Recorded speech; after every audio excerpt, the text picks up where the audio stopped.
19 मेला पंतप्रधान महोदयांनी नाही तर आरबीआयने आपल्या सगळ्यांना धक्का दिला आणि 2,000 रुपयाच्या नोटा सर्क्युलेशनमधून काढून घेत असल्याचं जाहीर केलं. नोटबंदीच्या वेळेस गडबड झाली होती. लोकांच्या रांगा लागल्या होत्या नोटा बदलून घेण्यासाठी. मग ती गडबड यावेळेस टाळण्यासाठी सामान्य नागरिकांना 30 सप्टेंबर पर्यंतचा टाइम दिला होता. एकतर नोटा बदलून घ्या किंवा त्या बँकेमध्ये डिपॉझिट करा. आता आज या नोटा बदलण्याचा शेवटचा दिवस होता आणि 1 ऑक्टोबर पासून या 2,000 रुपयाच्या नोटा सर्क्युलेशनमध्ये असणार नाही असं आरबीआयने सांगितलेलं होतं. पण आता ही तारीख जी आहे ती 30 सप्टेंबर वरून 7 ऑक्टोबर पर्यंत आरबीआयने एक्सटेंड केलेली आहे. आज आपण सविस्तरमध्ये जाणून घेऊयात की या नोटा नेमक्या मार्केटमध्ये का आल्या होत्या, त्यांचा हेतू काय होता आणि या नोटा मागे का घेतल्या गेल्या याच्यावरती सुद्धा आपण प्रकाश टाकण्याचा प्रयत्न करूयात. नमस्कार, मी अनुराग जाधव बोल व्हिडिओवरती तुम्हा सर्वांचं अगदी मनापासून स्वागत करतो. आता बघा, अशी एक अफवा होती मार्केटमध्ये की 30 सप्टेंबरची डेडलाईन जी आहे ती ऑक्टोबर एंड पर्यंत वाढवली जाईल. ऑक्टोबर एंड पर्यंत काही वाढवली गेलेली नाहीये, पण ही डेडलाईन जी आहे 7 ऑक्टोबर पर्यंत वाढवण्यात आलेली आहे. आरबीआयच्या नोटिफिकेशनमध्ये म्हणलेलं आहे की 30 सप्टेंबरला हा नोटा बदलून घेण्याचा किंवा नोटा बँकेमध्ये डिपॉझिट करण्याचा पिरियड संपणार होता. पण as per based on a review it has been decided to extend the date to 7 October 2023. म्हणजे त्यांनी काहीतरी अभ्यास केलेला असणार, काहीतरी रिव्ह्यू केलेला असणार आणि त्याच्यानुसार त्यांनी आता ठरवले की ही तारीख असणार आहे 7 ऑक्टोबर 2023 अशी. यावर्षी 19 मेला आरबीआयने या 2,000 रुपयाच्या नोटा मागे घेतल्या होत्या आणि एक्सचेंजसाठी आपल्या सगळ्यांना 4 महिने दिलेले होते. आज 5वा शनिवार असल्यानं बँका सुरू होत्या. 30 सप्टेंबरची डेड एंडची तारीख होती, त्याच्यामुळे खूप साऱ्या जणांनी नोटा जर का डिपॉझिट केलेल्या असतील तर खूप चांगलं झालेलं आहे. कारण की नसत्या केल्या आणि जर काही डेट एक्सटेंड झाली नसती तर कदाचित नुकसान झालेलं असतं. पण ज्यांनी कोणी अजूनपर्यंत या नोटा एक्सचेंज केलेल्या नाहीयेत किंवा बँकेमध्ये डिपॉझिट केलेल्या नाहीत त्यांनी 7 ऑक्टोबर पर्यंत या नोटा बदलून घ्यायला हव्यात किंवा डिपॉझिट तरी करायला हव्यात. आता एका वेळेस तुम्ही जास्तीत जास्त 20,000 रुपये ॲट अ टाइम डिपॉझिट करू शकता किंवा बदलून घेऊ शकता. ज्यांचं बँकेमध्ये अकाउंट नाहीये त्यांना सुद्धा या 2,000 रुपयाच्या नोटा एक्सचेंज करण्याची मुभा आहे. फक्त काय करावं लागेल तर तुम्हाला केवायसी करावं लागणार आहे. आता तुम्ही ह्या बँकामध्ये नोटा जर का बदलायच्या असतील किंवा तुम्हाला जर का या नोटा डिपॉझिट करायच्या असतील तर जिथं तुमचं खातं आहे तिथे करू शकता किंवा खातं नसेल तर तिथं सुद्धा केवायसी करू शकता. यासोबतच आरबीआयचे जे वेगवेगळे रिजनल सेंटर्स आहेत, वेगवेगळे 19 रिजनल सेंटर्स आहेत, तिथे सुद्धा जाऊन तुम्ही या नोटा डिपॉझिट करू शकता किंवा एक्सचेंज करून घेऊ शकता.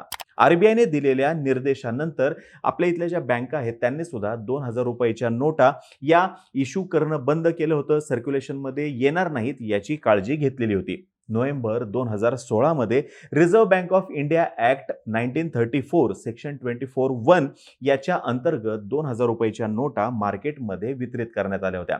त्यावेळेस कारण काय होतं तर 500 आणि 1,000 रुपयाच्या नोटा या अचानकपणे मागे घेतलेल्या होत्या आणि त्यावेळेस एकूणच जनतेमध्ये संभ्रम निर्माण झाला होता. मार्केटमध्ये चलनाचा तुटवडा निर्माण झाला होता आणि याच्यावरती उपाय म्हणून या 2,000 रुपयाच्या नोटा मार्केटमध्ये आणलेल्या होत्या.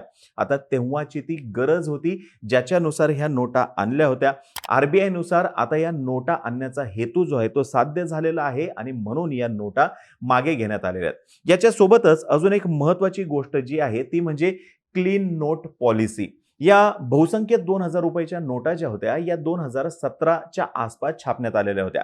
त्यांची व्हॅलिडिटी होती किंवा त्यांचा लाईफ स्पॅन जो आहे तो 4 ते 5 वर्षांचा होता. म्हणजे या नोटांनी त्यांचा लाईफ स्पॅन जो आहे तो पूर्ण केलेला होता. म्हणून क्लीन नोट पॉलिसी याच्या अंतर्गत आरबीआयने या नोटा मागे घेतल्या होत्या आणि नंतरच्या काळामध्ये 2,000 रुपयाच्या नोटा छापणंच बंद केलेलं होतं. त्याच्यामुळे एक पुसटशी अशी कल्पना जवळपास सगळ्यांनाच होती की या नोटा आज नाही तर उद्या बंद होणारच आहेत आणि म्हणूनच सगळ्यांनी त्या दृष्टीने ऑलरेडी पावलं सुद्धा उचलायला सुरुवात केलेली होती. पण अचानकपणे बंद होतील याची कुणालाही कल्पना नव्हती असं आपण म्हणू शकतो. आता या महिन्याच्या सुरुवातीलाच आरबीआयने हे स्पष्ट केलं होतं की ज्या मार्केटमध्ये एकूण 2,000 रुपयाच्या नोटा आहेत त्याच्यातील 93% नोटा या वापस आलेल्या आहेत आणि ज्या नोटा वापस आलेल्या आहेत त्यांचं एकूण मूल्य आहे 3,32,000 कोटी रुपयांचं. ब्लूमबर्गचा अहवाल असा सांगतो की मार्केटमध्ये अजूनही 24,000 कोटी रुपयाहून अधिक किमतीच्या नोटा सर्क्युलेशनमध्ये आहेत आणि लवकरात लवकर या सुद्धा सिस्टीममध्ये येतील. आता ज्यांनी कोणी एक्सचेंज केलेलं नसतील किंवा डिपॉझिट केलेलं नसतील ते आता त्या नोटा 7 ऑक्टोबरपर्यंत बदलून घेऊ शकतात किंवा डिपॉझिट करू शकतात.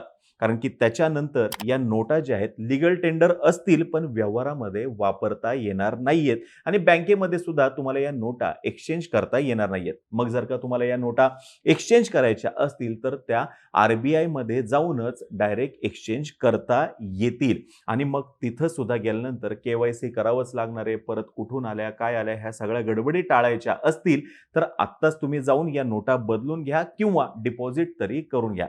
ॲट अ टाईम मगाशी सांगितलं तसं ₹20,000 पर्यंतच्या नोटा तुम्हाला बदलून मिळू शकतात आणि त्याच्यामुळं लवकरात लवकर या नोटा बदलून घेण्यास काही हरकत नाहीये. पण एक गोष्ट लक्षात घ्या, बँकेमध्ये अकाउंट जरी नसलं तरी सुद्धा के-वाय-सी हे होणारच आहे, हे निश्चित. आता तुम्हाला ही माहिती जर का आवडली असेल, खाली कमेंट बॉक्समध्ये नक्की सांगा. ₹2,000 नोटा बदलण्यासंदर्भातला तुमचा जो काही अनुभव आहे, तो सुद्धा तुम्ही कमेंट बॉक्समध्ये मांडायला काही हरकत नाही.